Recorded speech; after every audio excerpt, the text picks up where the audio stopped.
How many of you know what ChatGPT is? Okay. So not very many. So I'll tell you what ChatGPT is, just so you know, because you need to know this. And I don't know what sort of technological revolution this is. Gutenberg press level? It's something like that. This is a big deal. So this AI system, it's a general language processing model, was released about a week and a half ago. And I went and interacted with it. It's an AI system, artificial intelligence system. It basically is trained on, well, a massive corpus of spoken or of text. So it's derived its models of the world from the analysis of human speech, essentially. It isn't using real-world data yet, but that will be happening certainly within the next year.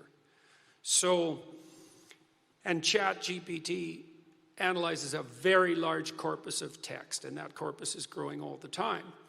Now, it's already sophisticated enough. I went on to it last week, and I said, okay, some of you know I've written these books, 12 Rules for Life, and then Beyond Order, 12 more rules, because, you can't have enough rules. And I asked it, this is what I asked it to do. I said, write me an essay that's a 13th rule for Beyond Order, written in a style that combines the King James Bible with the Tao Te Ching. That's pretty difficult to pull off, Any one of those things is hard. The intersection of all three, that's impossible. Well, it wrote it in about 3 seconds, 4 pages long, and it isn't obvious to me, for better or worse, that I would be able to tell that I didn't write it. Right. And okay, and that's pretty impressive, although, maybe not its relationship to what I've written, but the fact that it could do that grammatically perfectly, right? And quite impressive philosophically. I also had it write an essay on the intersection between the Taoist version of ethical morality and the ethics that are outlined in the Sermon on the Mount, which it just nailed, got that dead right, brilliant. Again, it took it about 3 seconds. There was a computer engineer who purported to work for Tesla. He asked ChatGPT, he said, look, I work for Elon Musk, but I haven't been doing much for the last week, so I need you to write me 10 bullet points about what I probably would have done as a engineer at Twitter. What 10 things did I do last week that were productive and valuable? And, if you don't mind, write me the accompanying computer code that goes with each project. And it did that too, 3 seconds, and the computer code works. Right, and so that's already there. So then a university professor did this. He thought, that's interesting. Any student will be able to write any essay on any topic with ChatGPT. And someone gave it an SAT, by the way, and it scored about as well as the average student in a well-functioning public university. So that's how smart it is. So that's basically an IQ test. He said, write me an essay, gave it a topic, wrote the essay. He said, now grade it. He said, if we can automate the students, we should be able to automate the professors too. And so it provided a complete, comprehensive analysis of its own essay with grade. It wrote, someone else asked it, write the screenplay and describe the characters for the next $900 million Hollywood blockbuster. It's like, bang, plot, characterizations. Then someone else took the descriptions of the actors and said, generate photorealistic computer images for each actor. And all the AI systems could do that. So I'm going to tell you what's going to happen next. This is going to happen this year. So get ready. Okay, so now we have an AI model that can extract a model of the world from the entire corpus of language.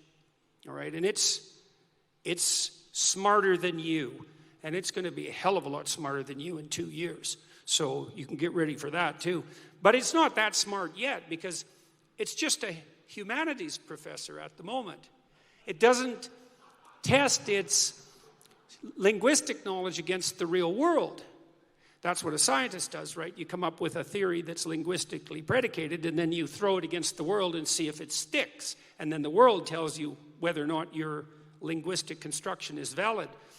But the new AI systems will be able to extract out patterns from the world itself, from images and so forth, and then be able to test their linguistic constructions against the world, and so they'll practice just like scientists. And the most advanced models are going to use text and image and action as well, because they'll be able to model human action.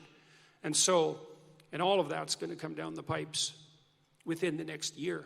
So hang on to your hats, ladies and gentlemen, because what did my friend Jonathan Pajot say? Giants are going to walk the earth once more. And we're going to live through that, maybe. So, anyways.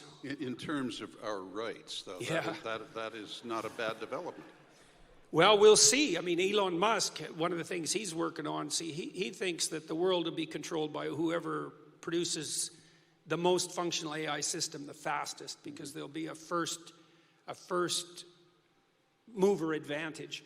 And one of the things Musk has been working on for a long time are distributed AI systems, so that you'll have your own artificial intelligence to protect you against, well, let's say against Google's artificial intelligence, for starters. Yeah, or the CCP's artificial intelligence, because you can bet your hat they're working on that about as fast as they possibly can.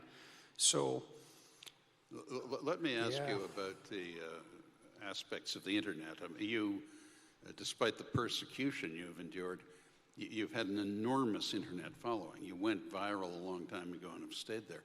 And yeah, I'm worse than the pandemic.